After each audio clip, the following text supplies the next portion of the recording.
Hola, mi nombre es Laura y soy una de las componentes del equipo de contenido de Opositates. En esta micropíldora señalaremos las diferencias más importantes y relevantes entre la descentralización y la desconcentración administrativa, siendo ambas principios fundamentales en la organización de las administraciones públicas. Es preciso señalar que ambos conceptos se recogen en la propia Constitución española, concretamente en el artículo 103.1, el cual regula los principios a los que ha de tenerse la administración pública en el ejercicio de sus funciones. El mismo establece que la administración pública sirve con objetividad los intereses generales y actúa de acuerdo con los principios de eficacia, jerarquía, descentralización, desconcentración y coordinación, con sometimiento pleno a la ley y al derecho. Por su parte, el artículo 3.1 de la Ley 40/2015 de 1 de octubre del régimen jurídico del sector público transcribe prácticamente lo dispuesto ya en el artículo 103 de la Constitución española, y viene a ser el artículo 54 del mismo texto legal el que precisa y matiza ambos principios que nos ocupan, señalando que la Administración General del Estado actúa y se organiza de acuerdo con los principios establecidos en el artículo 3, así como los de descentralización funcional y desconcentración funcional y territorial. En primer lugar, tenemos que tener clara la gran diferencia entre ambos conceptos. La desconcentración administrativa es una transferencia, una alteración o cambio de titularidad de la competencia, pero dentro de la misma administración, y se da entre órganos jerárquicamente dependientes.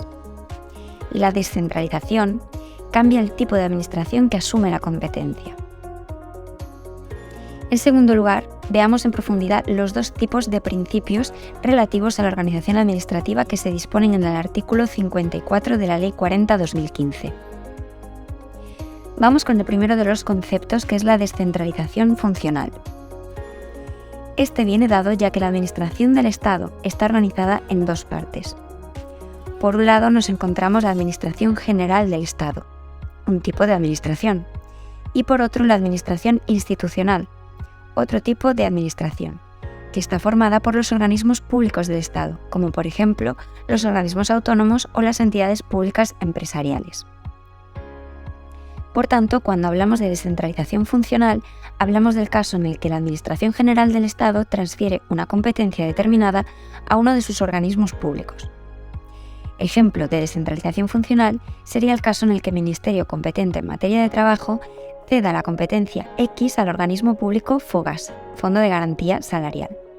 Vemos como en este caso la competencia se traslada de una administración a otra, de la Administración General del Estado a la Administración Institucional del Estado. El segundo de los conceptos es la desconcentración. Recordad que en este caso la competencia se queda en la misma administración y siempre se da entre órganos jerárquicamente dependientes. Esta desconcentración la llevan a cabo los órganos de gobierno, que dentro de esa misma administración tienen encomendada la distribución de competencias. Por ejemplo, el Consejo de Ministros en el Estado. La desconcentración se divide en dos tipos, territorial y funcional. Respecto a la desconcentración territorial, como sabemos, la Administración General del Estado se organiza en organización central, organización territorial y organización del Estado en el exterior. Pues bien, una desconcentración territorial de competencias sería el caso en el que el Consejo de Ministros atribuye una competencia determinada que antes pertenecía a un ministro, es decir, organización central, a un delegado de gobierno, organización territorial. Como veis, la competencia se mantiene dentro de la misma administración y entre órganos jerárquicamente dependientes, como lo sería el delegado de gobierno de un ministro. En cuanto a la desconcentración funcional, esta se da entre órganos jerárquicamente dependientes sin moverse de la organización territorial de esa misma administración. Por ejemplo, cuando el Consejo de Ministros atribuye una competencia que antes pertenecía a un ministro y se la da al secretario de Estado que depende de él. Como veis, en este caso, se mantiene en esa misma administración territorial, es decir, en la administración central. Estos son los aspectos más relevantes sobre la descentralización funcional y la desconcentración territorial y funcional. Esperamos seros de ayuda para que alcancéis vuestra meta. Nosotros estaremos encantados de acompañaros en el camino.